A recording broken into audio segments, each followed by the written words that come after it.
Hello friends, என்னடா இவன் நினச்சா வீடியோ போடுறாள்னா போட மாட்டேங்கிறான்னு நிறைய பேருக்கு தோணியிருக்கும். அதுக்கு ரீசன் என்னென்னு பார்த்தீங்கன்னா எடிட் பண்ணலான்னு ஃபோனை எடுத்தாலே ஆட்டோமேட்டிக்காக இன்ஸ்டாகிராம்குள்ளே வாட்ஸ்அப்புக்குள்ளே போயிட்டு அப்படியே மறந்துடுறேன். ஸோ இன்றைக்கி எப்படியாவது இந்த வீடியோ எடிட் பண்ணி போடணும் அப்படின்னு சொல்லிட்டு ஒரு வழியாக போட்டுட்டேன்.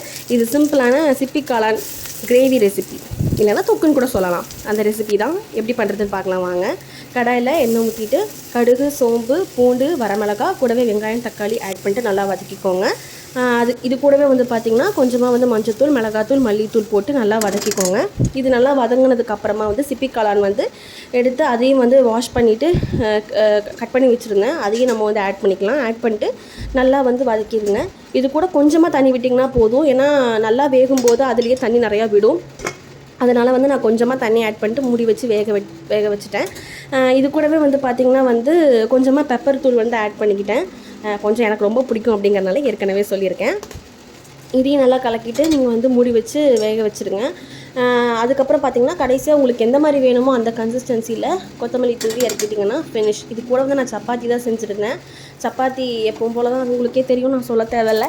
ஸோ பண்ணிவிட்டு இதை நான் நவீனுக்கு கொடுத்தேன். நவீனோட ரியாக்ஷன் என்ன அப்படின்னு சொல்லி நீங்களே பாருங்கள். மறக்காமல் சேனலை சப்ஸ்கிரைப் பண்ணி உங்கள் ஃப்ரெண்ட்ஸுக்கு இந்த சேனலை ஷேர் பண்ணுங்கள்.